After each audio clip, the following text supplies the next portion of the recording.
Welcome back to the Crow's Nest. I'm your host, Tyler Holmes, and you're here on Two Crows. I had a friend just send me a link about a crazy condition that people are getting here in Minnesota. Yeah, that's where I am right now. I normally travel around, but with my medical stuff going on, I am stuck in Minnesota going to the Mayo Clinic, so here I am, hopefully able to leave before the winter. Back to what my friend sent me. There's a tick, the Lone Star tick here, that people are contracting alpha gall syndrome very frequently now when being bit by this tick. It is more prevalent now. It was more rare, and now it's becoming a thing. I guess they like the environment and are breeding like crazy, which I am not a fan of. Well, alpha gall syndrome, I'm going to read it to you, is a serious, potentially life-threatening allergic condition. AGS is also called alpha gall allergy, red meat allergy, or tick bite meat allergy. AGS is not caused by an infection. AGS symptoms occur after people eat red meat or are exposed to other products containing alpha gall. It looks like it takes about 1 to 2 years for these people to be able to handle red meat again if they have not been bit by another one of these ticks. And the first symptoms of this are hives or itchy rash, nausea or vomiting, heartburn or indigestion, diarrhea, cough, shortness of breath or difficulty breathing, drop in blood pressure, swelling of the lips, throat, tongue or eyelids, dizziness, fainting. Oh my gosh, there's more. Severe stomach pains and allergies to red meat. I developed Lyme disease my first year in Minnesota after being bit by a deer tick while gardening. Yeah, don't garden. Fresh air's for dead people. But I developed chronic Lyme, and I really don't want this too, so I'm going to stay in my bed. This creature is the thing of nightmares, so please keep it away from me, and I'm feeling itchy already just thinking about it. Okay, I just read something worse. There has been an uptick of people developing certain types of cancers as well after developing this from the tick. So yeah, I really don't want that. Let's just will this thing away and kill it with fire. So this will air after I had my scans done for a cancer seeking scan. But as of right now, I have not had it done yet while recording. And so that's kind of what's on the forefront of my mind right now because my blood test just came back yesterday and they're a little concerning. This may be like crazy TMI and I really don't care because it's my podcast. So you're gonna sit here and listen to me. So I have my normal POTS, EDS, and MCAS stuff. That I'm used to. But then I started developing really, really bad gastroparesis where I cannot keep food down the last 2 months. And that's been really, really challenging. Then a week ago, I developed some discharge from the same breast that I had tumors in before that I had to have a lumpectomy on. So that was concerning, and so I called my doctor and I'm getting in for a diagnostic mammogram and scan ultrasound next Wednesday, and right now I'm recording this on Tuesday the week before that. So I have this waiting game. That's the soonest the oncologist will be at the hospital near me. I could have traveled further away to be seen sooner, but I can't really drive because I'm so dizzy and nauseous right now. And the hospital that I'd have to drive to is either 2 hours or 4 hours away to go to the Mayo Clinic. The hospital that's here is like a mile away, so I can get there. But it's just a pain in the butt, and they're going to send my scans over to my doctor at Mayo so that they can evaluate it. But the oncologist wants to evaluate it right then because they're really concerned. And I sent them pictures of everything going on, and so they really want to get me in and get me scanned. I'm hoping that it's just like an injury from me throwing up and like hitting myself on something, throwing up and not realizing it, but it is not great. The symptoms, that's the only other thing it can really be. Now, mind you, the only thing that I've been able to keep down is fluids, and so I should be really hydrated. I drink a lot of water, about 4 liters of water a day. I have a liter bottle next to me and I fill it up about 4 times. And I also have protein drinks to try to supplement what's going on. And these are my results that I just got back from the doctor. Besides my hips having some issues, my hemoglobin, hematocrit, erythrocytes, lymphocytes, creatinine, and proteins were all high. Now, if any one of those were high, it wouldn't be as concerning, but all of those being high together with my symptoms and everything going on kind of point to something more serious going on and are pretty concerning. So I'm getting into a few different specialists, and they're trying to get me into a hematologist, blood doctor, to figure out what exactly is going on. But like I said, the hospital that I have to go to for any specialists are either 2 hours away or 4 hours away, depending on the specialist. These things together point to a liver and kidney issue, or possible bone marrow issue, or lung issue, or a combination of them. My oxygen level's pretty low for my blood volume being so freaking high. My blood pressure is really low. My heart rate is really high, but that's normal with POTS and me being in a state of pain all the time. I'm so dizzy. I'm falling down the stairs constantly. So it's been real fun. And that's kind of part of why I've been starting this podcast and decided to do all of this, because I can do it from my room and not have to leave and be able to use my voice and feel like I have a sense of community again and not feel so alone. And you don't have to feel so alone either, because other people out here have issues too, and I know I'm not the only one. So I'll try to make you feel a little better by pushing forward and doing things even though my body is telling me I don't want to do it. So here we are, doing it. And encouraging you to do it too. Do the thing. Do the darn thing. Only if your body can handle it, though. I wouldn't suggest going and climbing Mount Everest if you can barely go up and down your stairs like I can barely do. But let's jump into it. I have a story for you today. And it's one of my life that is very bizarre, very strange, and it is a dating story. Now, this person is so aloof to this situation that occurred that I don't even know if they would know I was talking about them if they heard it. But this story is called Babysitter Guy.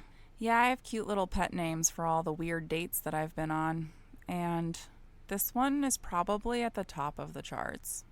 Danger? No, I wasn't in danger. It was just a very strange situation. So at the time I was poly. Well, I still am, but at the time I was poly and in a poly relationship long distance with somebody who was seeing other people as well. So we were each other's primary partners, and then we were also dating people and living in separate states from each other.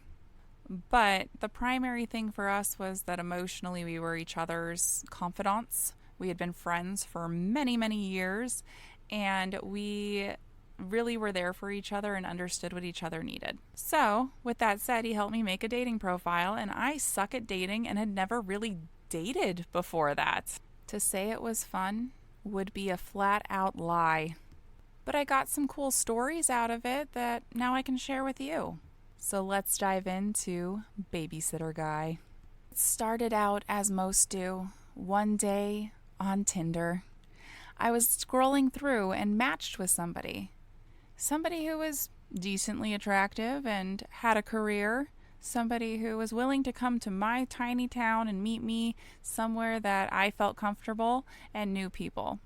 So we show up, we meet, we have fun, we have a couple drinks and some food, and we just hit it off, like just chatting and talking about nerdy shit.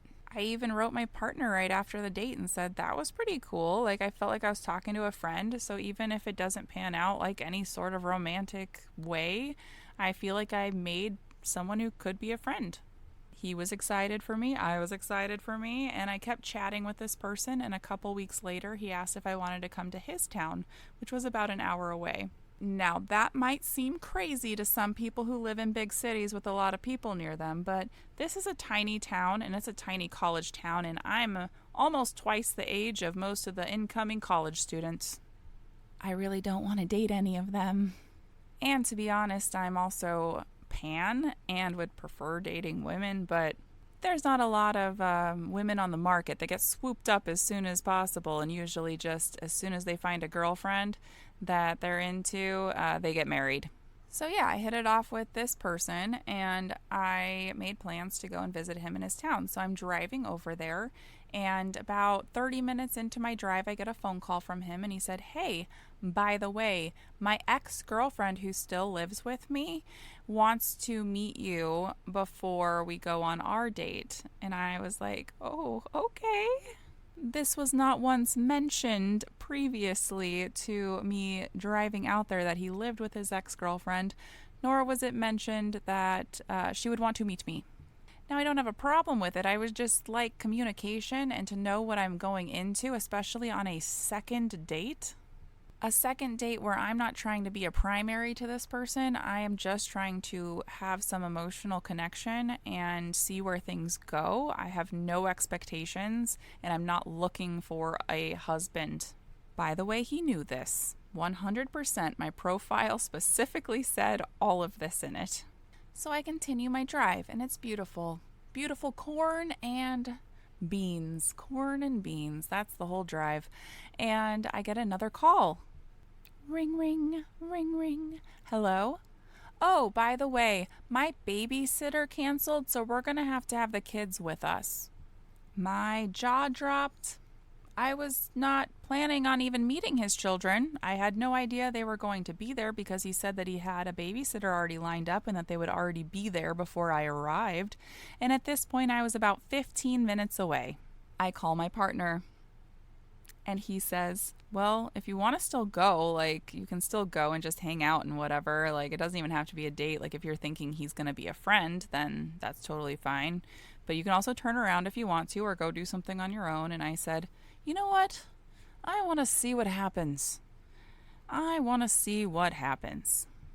So I arrive, and who comes to greet me at the door but the ex-girlfriend? She brings me in, and she's watching an anime, Seven Deadly Sins, and invites me to come and sit down with her and the children, and she introduces me to her children. So obviously she's okay with me meeting them, and she starts talking to me, and he is nowhere to be seen. And she's just like shooting the shit with me and talking to me, and her date is coming too. So she's about to be picked up as well. And she was just waiting for him to arrive. And so once the doorbell rings and it's her date, she calls up the guy to come upstairs because I guess he was in the basement. He says working. Sense the sarcasm here in the term working.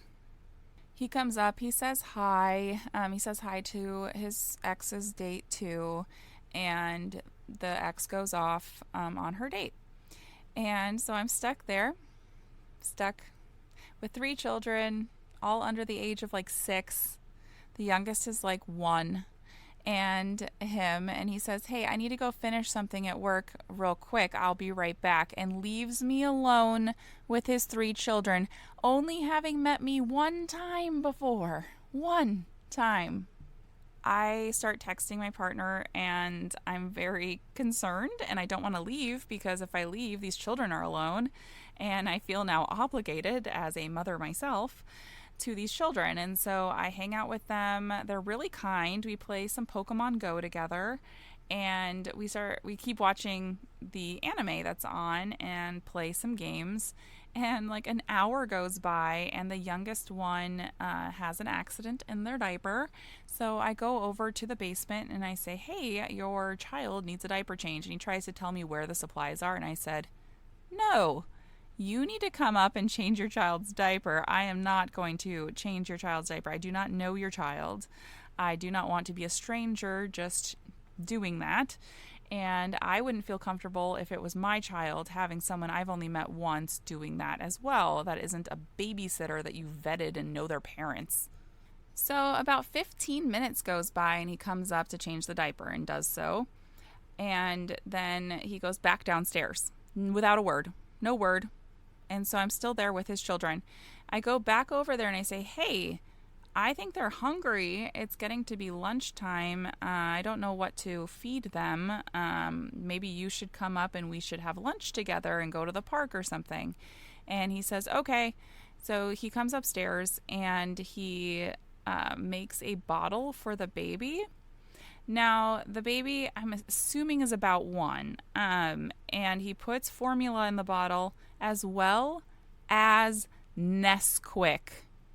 Nesquik in the formula bottle with the formula. Nesquik. And I am freaking out. I am like, this child is going to have diabetes. This is so unhealthy. What in the world? I have never seen this done before. Never. Ever.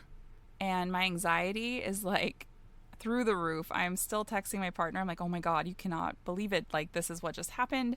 And he's like, what the hell? I'm not even a parent, and I know that is not how you parent anybody. That is horrible. So he gives that bottle to the baby in like a little plaything, and the other kids are sitting with me, and he just hands them like a bag, like a snack. I don't even remember what it was, chips, and goes back downstairs again. And I'm like, what the heck is going on? Like, this is ridiculous. And so I say, hey, can we go like to the park or something? Like, I came all this way and I'm just up here with your kids. And he's like, okay. So he comes back upstairs and the baby's done with the bottle, and he's like, okay. And he gets the bottle, cleans it out, rinses it out, and then puts Mountain Dew in the bottle and gives it back to the baby. Mountain Dew. I am absolutely shooketh. At this point, I am like having a full-on anxiety attack over this child who is probably like going to die of a heart attack now. And we do end up going to the park. I am not fed. The children have had processed food snacks, and I am now at the park playing with the children, running around with them, and he's just taking pictures of the kids on the swings and stuff, like for his ex, and I'm assuming just to be like, hey, look, I'm a good dad and we're at the park. So we finish up at the park. The kids are tired. The baby needs a nap from that sugar high and crash. And we go back and put the baby down, and the other 2 kids, the older 2, which are probably, I think, like 6 and 5, maybe they're like 7 and 5, we go back and they are watching TV again. And I'm sitting there with them and I'm like, I don't know what to do. I'm so hungry and I don't know where anything is. He goes back downstairs again. So I come downstairs and like I have the 2 older ones are the only ones there by the TV. So I walk downstairs and I see he's actually not working. He has his headphone on. He's talking to people in a game. It's an obvious game. He tries to play it off like it was work and he was talking to people at work. He's down there playing freaking video games and I'm watching his children. So I go back upstairs. I'm pretty upset, but I don't want to leave these kids. And so eventually the ex comes back and she asks if they've eaten dinner, and I said no, none of us have eaten since you left except for some chips and some Mountain Dew, which he also gave cans to the other children, by the way. It wasn't just the baby. Everyone was sugared and caffeined up except for me, because apparently offering me anything to drink or eat was odd or not going to happen. So she makes me like a frozen pizza in this really cool pizza maker on the counter. And she like tells me about her date, which seemed really cute and fun. And I was a little bit jealous of that. And he comes up and acts like he'd been there the whole time. I've already told her he hasn't. And then I leave and drive home. And they were like, oh, you could just stay on the couch tonight and like drive back in the morning since it's late. By the way, I didn't tell you this was 6 hours. I was there for 6 hours. And my house, like I said, was a little over an hour away from theirs. So I'm like, no, I'm going to go home. So the whole way home, I'm talking to my partner and just like venting about everything that just happened and how weird it is. And I don't know what to do. And I was like, I am not ever seeing that guy again. He's not even a friend. Like, what the heck was that? I've never had a date like that. I mean, it wasn't even a date. I was a free babysitter. A free babysitter he didn't even have to feed.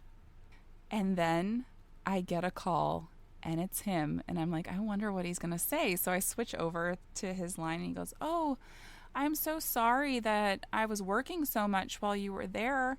And my ex really, really likes you and wants to know if you're going to come back again or if I'm going to keep seeing you. So I wanted to know if you wanted to go out again."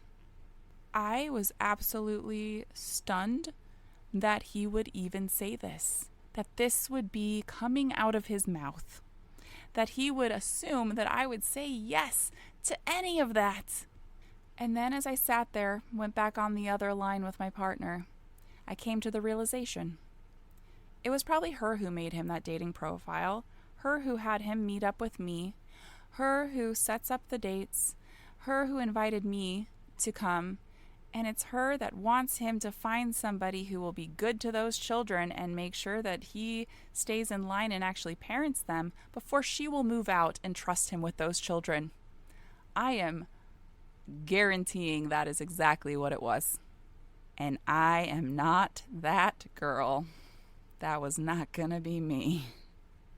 If you have any bizarre dating stories like this one, or very off the wall, doesn't even have to be anything like this one, you can write them into me if you want me to tell your story, because I have more of my own, but this one was probably the weirdest one that I ever went on. Weirdest, and I don't know, it just sticks with me. Babysitter guy. I sometimes check in on him still and make sure that he hasn't subjected any other women to his dating antics. Which this all leads me into another thought process that I have. I was having a conversation with a friend, and we were talking about how lesbian women tend to like him, male-presenting person. But this all led me into my non-dating phase. The one where I said no to everybody, and the one where I found out that saying no to everybody meant being called every name in the book for just saying you're not interested kindly. Now, I'm not going to go on my soapbox and say that only women experience this, or female-presenting people, but I have never had a female-presenting person do this to me, so this is just coming from my own experience, and I mainly hang out in lesbian bars. And even in those lesbian bars, the men that come in there are the ones who do this to me. Now, many a times I have tried the whole, I'm not interested, I'm just here with my friends, I'm a lesbian, I am not interested in male-presenting people, I'm not here to meet somebody, and all of those really nice things. Heck, I've even tried the, I'm married, even when it was a lie. I have tried the, I am taken or in a relationship, even when it was a lie, and they don't respect it, and they still call you a slut, whore, C-word, all because you said no to them, very kindly, mind you. So if they're going to be rude to me anyways, and I'm in a safe place, I've started having a little bit of fun with turning people down. My go-to to somebody asking me for my social media is just giving them my TikTok. That should tell them everything they need to know about me and why I would be turning them down. My second is when they ask me for my phone number, or most recently my Snapchat, which I feel is very bizarre, and I don't understand why that is the new phone number thing, but I tell them I don't have a phone while I'm on my phone. A new one I've been trying is, my Rumspringer's done in like 5 minutes, so I'm going back to my community. My parole officer is the only long-term commitment I want. I don't know. What do you think? Write in the comments what a good turn down would be, that if you're in a safe place would work, because I need some more of them. And you know what? Maybe I'll even film some of them, because that's funny, and it's bound to happen when you go out, especially to a lesbian bar for some reason. Those men seem to think that they can just have the magical penis to turn any lesbian into a straight person. And I guarantee you it's not true. Which all of that leads me into the silent killer. The male, typically male-presenting person in polyamory who is secretly not polyamorous. They join the munches, the communities. They hop into your DMs knowing that you're in relationships. And what they really want, what they really, really want, is to lasso those poly girls into being monogamous with just them. And typically, they'll pretend they want to be monogamous with you too, but they're just cheaters, and they're not actually poly. Now, I dealt with that too, and that's another dating story. But it's part of why I also stopped dating. It was either that or the weirdos, and that's all I got. I didn't get any normal frickin' humans. So I started just dating women. And that goes for women that are cis, trans, and non-binary, they, thems that present femme. And I am very much on the fence with the whole cis man thing just because of how I've been treated by so many of them that say that they're different. And I am not a man hater. I have a lot of male friends, a ton of male friends. And I have a lot of male followers on my TikTok that understand completely why I chose that and why, for my own protection and safety, I've chosen that. And it does not mean that I don't think that there are good men out there, because there are. I know them. They're not interested in me, and I'm not interested in those specific people, but they're out there and they give me hope that they are. But I just am not in the market to figure that out right now. I'm tired of dashing through the lassos and the people that are just there to try to make me babysit their children. I'm really just looking for connection, real human connection.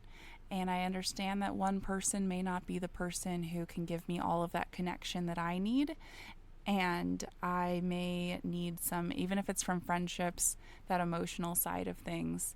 And that's why you should have multiple relationships in your life. I'm not saying that everyone should be polyamorous romantically, but they should have more than one friend in their life that they can rely on, because it's not fair to put everything on one person as far as your needs.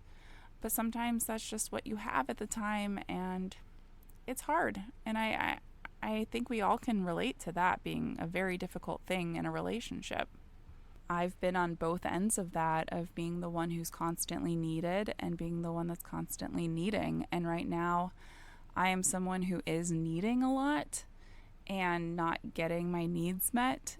And it's very difficult being the person who is stuck in their house and in bed and in hospitals and not having that actual human connection, which again is a big reason why you guys are now my other relationship. So welcome, and thank you for letting me emotionally dump on you. Now, I should probably warn you, I am extremely neurospicy, which might be part of my issue with finding people and not being as open, because I'm now seeing how much I masked before and just put up with, thinking that I needed to fit in, and now taking off some of those masks or combining them to be me and fully me, and understanding that I don't need to please other people, that I am now realizing how weird my situations really were, and that I wasn't the weird one in them, even though I felt like the alien in those situations. Please tell me I'm not alone in this. But also dating in general, me deciding to date in this day and age when technology really takes over every aspect of our life, and that's the way we meet people. I really feel like it's not the way that I meant to meet people, because I take things so literally. So when I see their profiles and who they are and what it says, and then I put that together with other people who have said the same thing about themselves, then I kind of just make these people into other people who've told me the same things. That, or if it's a new profile and I read it and I'm like, okay, that's exactly who the person is, and then I meet them and it's not them at all. Like, we need to stop putting on our profiles who we wish we were and start just underselling ourselves, honestly, and letting meeting people speak for itself, because it's just been a crap show. And that's me saying even on BFF Bumble, because that's where I've been on lately, trying to make adult friends. And I don't mean that in a sexual way. I mean that in a way of actually making a friend. And speaking of that, what is up with the ghosting? I've been ghosted so many times, like even paying for a whole quote unquote date and then them not showing up and not saying anything and just like blocking you. It's okay if you have anxiety. It's okay if you need to meet in a different setting with friends or people that you know around, and inviting each other, like a group event. A group event is perfect for a first meetup, especially this day and age, because there's so much murder, okay? And I don't know about you, but I don't really want to get murdered yet. I'm okay with it someday, but not yet. I want my death to be in the news. I want it to be crazy. I want it to be weird, but I at least want my body to be found so that I could be buried under a tree. That is all I request, please. That is not permission to murder me, by the way. It's just saying that if that's the way I'm going to go, like I'm going to go out screaming and fighting, but if that's the way I'm going to go, that's the way I'm going to go, and it's better than cancer. I'm okay with like skydiving accident gone wrong. I don't think the accident could go right, actually, now that I'm saying that and words are happening. Okay, neurospicy, back on topic. So basically, dating's been weird for me, and it always has been. Even like marriage was weird for me. It was never the typical like fall in love, get married, have children thing. That's not how my life went, and maybe in one of these podcasts I'll tell you exactly how my life went, because I do talk about it. It's out there. It's not a secret, but I've only been through like the actual ins and outs of it, public speaking and talking about domestic violence and assault and trauma and things like that. But I've never recorded talking about it, I don't think, unless they recorded it and I don't know about it. But I used to talk with colleges and schools about different aspects of my story, and they would invite me to come and speak on it. And that's another whole story of how that started happening, as someone who was extremely terrified of public speaking and very scared of how people thought of me, judged me, doing things wrong. I was a perfectionist, to the point where while going to school, college, I was so angry about 2 B's that I got, and they were both in math. I love math. I absolutely love math. I was going to school for business. I love math, and I got a B plus and a B. In all my other classes for my degree, I got A's, all of them. And I was so mad about those 2 B's. Not that anyone has ever asked me for my freaking degree, ever, while getting jobs. I was told I needed it in the field that I was in California when I lived in San Diego. Went back to school in Portland, Oregon, and I got my degree, and then no one since has asked me for it. Not a single time. Same career path, and then I went into banking and managing a bank, and then I went into mortgage, and no one has ever asked me for my degree, ever. It wasn't a necessity. It was just a necessity in California because the job market was so saturated that they really wanted people who had something more, something shinier that they could flaunt. Even though I had the experience and had been managing stores since I was 18, when I went to go get a new job and do the same thing I was doing, they said, "Do you have your master's degree?" And I was like, "No, I have my AA equivalent, not the degree." And I had experience. I had real world experience managing stores and making them better and providing. And I had my references from the store I was leaving, and that they wrote me a letter of recommendation for new jobs. They just couldn't afford to pay me more. And they knew with everything I was doing that I deserved to be paid more, but they just couldn't afford it. And they knew I was looking, and they offered to write me a letter of recommendation, and it was very sweet, and I still couldn't find anything. And it wasn't even that they didn't want me, it was that whoever else was applying already had a degree and was older than me and whatever. But I got to the last round of interviews almost every time and was turned down, and specifically because I didn't have a degree. So I went back to get it, paid a lot of money, and no one's ever wanted it since. So I'm sorry for that little tangent there, but yeah, basically I've been a perfectionist, and now I'm not. And my public speaking had a lot to do with that. And in college, I wrote 2 different papers, one on domestic violence and one on sexual assault. And the sexual assault one was actually in a different way than most people do it. I wrote a paper on the people doing the assaulting, not the people being assaulted. I wanted to know the statistics on who is doing this, how frequently, what's the percent of that group of people doing it, and what is it that we should look out for in those people, and not necessarily how we defend ourselves, but what we look for in someone else. And I absolutely loved that paper. I loved writing it, I loved researching it, and there wasn't a lot of research out there at the time. There's been since a lot of research done in colleges at college age level of people admitting to doing it, the demographics, how frequently, the type, and things like that. But that was not out when I was doing this research. So I was going through a lot of my own research through different colleges, through police departments, through interviewing psychologists that deal with people who are the perpetrators when they get out of prison. And so a lot of my research was done that way. And now there's a lot more research that backs up exactly what I saw. And actually the numbers are even scarier in the research now than what I saw when I was in college and from the research that I did. And of course, the research I did was only based off of people caught, not people who did it who aren't caught, which only about 1% of perpetrators end up in jail. So it's very difficult when you only have that 1% of people that are caught to research. But I went through that paper, and a professor saw it, and he signed me up for a speaking arrangement. And I was terrified, absolutely terrified. I said no at first and later said yes, and he said, good, because I already signed you up.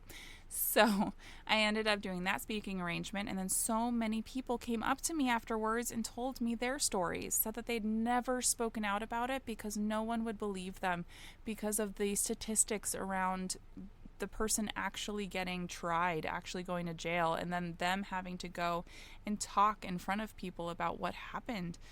And seeing the change in these people after being able to express what has happened to them and be validated in that and have someone believe them was huge. And so I agreed to the second arrangement, and then the third, and then the fourth, and then the fifth. And then soon it was a normal thing that I was doing, going and speaking at high schools, colleges, and some actually churches even invited me in. They were a little more liberal churches, but they invited me in to speak. And it was just huge that people could actually come to me afterwards. I would set aside time that they can come and talk to me and help them either with resources or help them just by listening if that's what they needed, and just validating them and letting them talk. And it was huge. It was huge.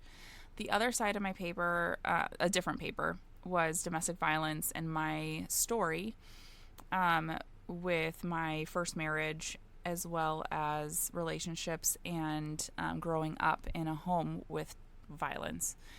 And that was very, healing for me to write that out and to speak about that as well. And that was the first time I publicly, openly spoke about these things. And there were some people still in my life at that time that really shouldn't be, that contributed a lot to those things. And through writing about it, through talking about it, through connecting with other people and being more open in therapy and going to therapy that was not centered around a church. So switching that up to a therapist that actually knows what they're talking about. And I'm not like trying to diss on therapy through churches, but those therapists, quote unquote, did not have degrees. They were counselors, and they were run by the church, which is who my stepdad worked for.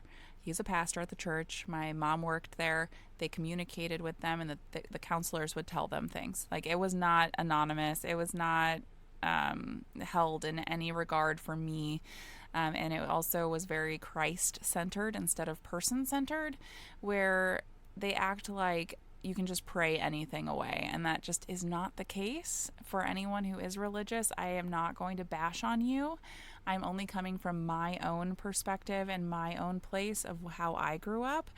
And I was very much isolated to the church between youth groups, church, and etc., working there and having it at home too, having a pastor dad. But being able to break out of that and have therapy that was not centered around the church that I went to and was centered around actual mental health was huge and helped me a ton with figuring out healthy relationships, healthy boundaries, who to cut out, when to cut them out, when to bring them back in, when to believe them, when to do everything. And it was very, very different and good, and I really recommend therapy to everybody.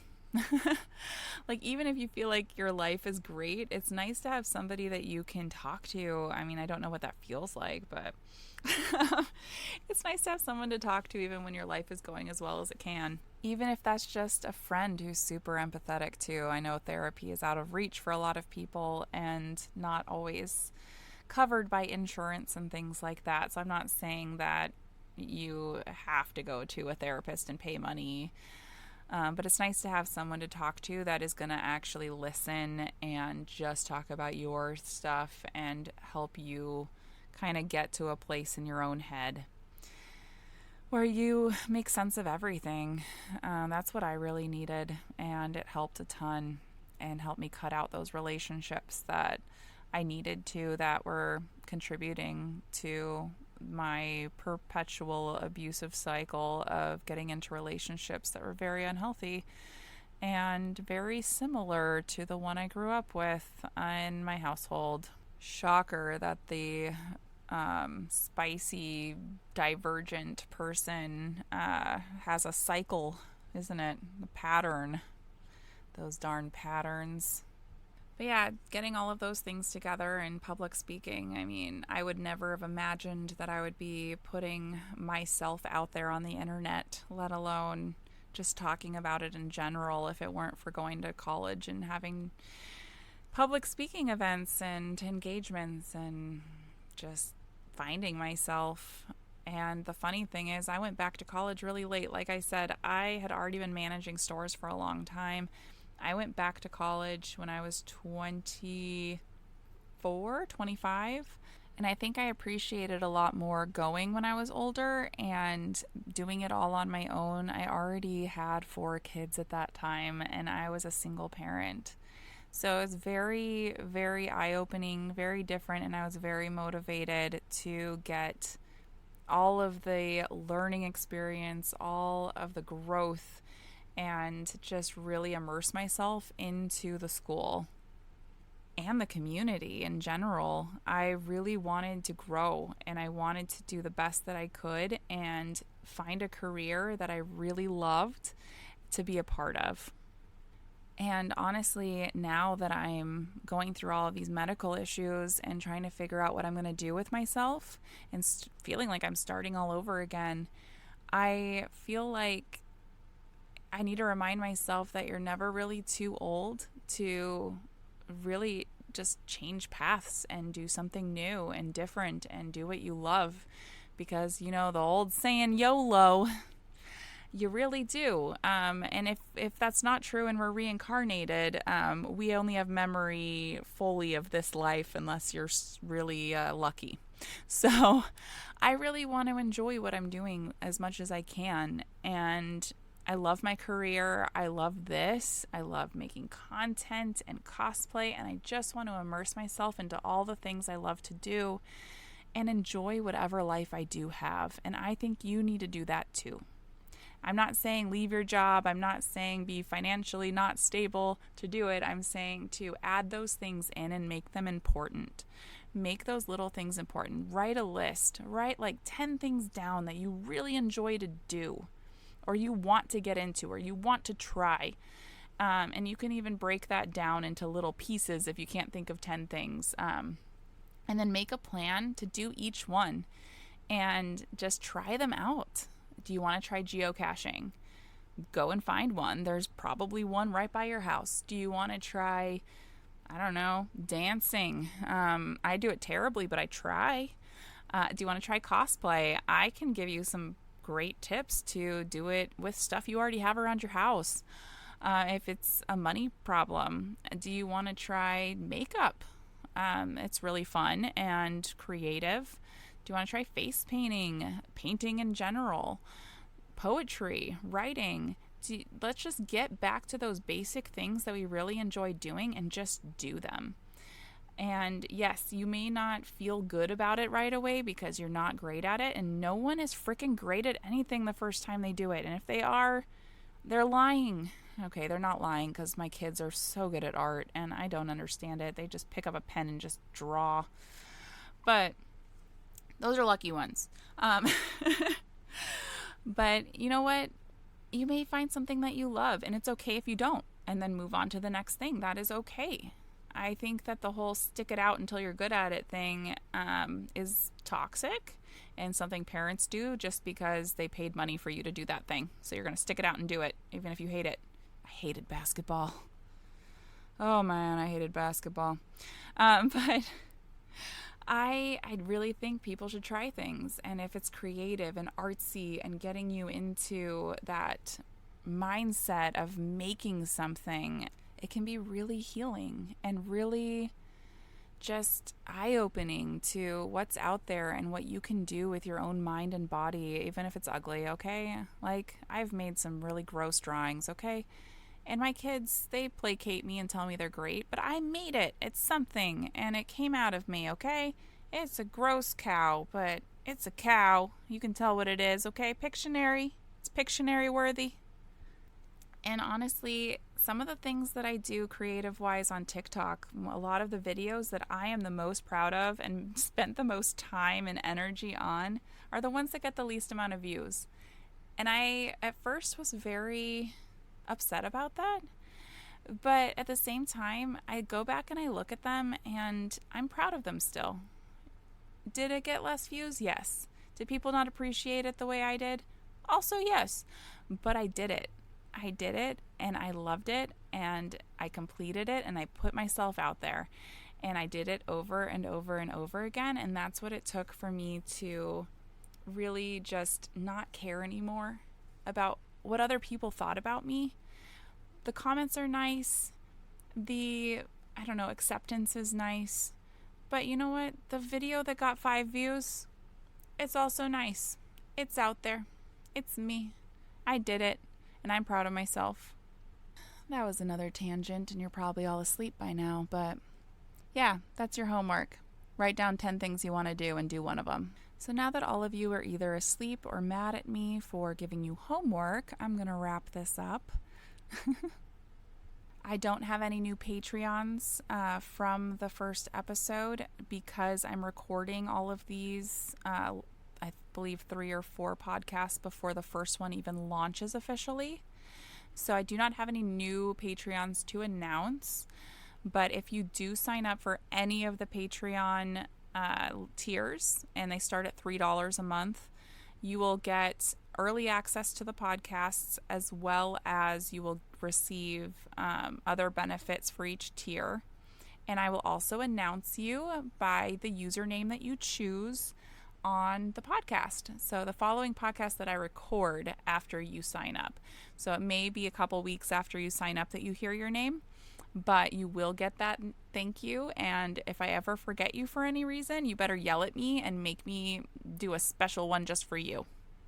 I appreciate everybody who is investing in me, whether it be items from my wish list or time, whether it be money or just encouragement, comments, reviews, 5-star reviews especially, please.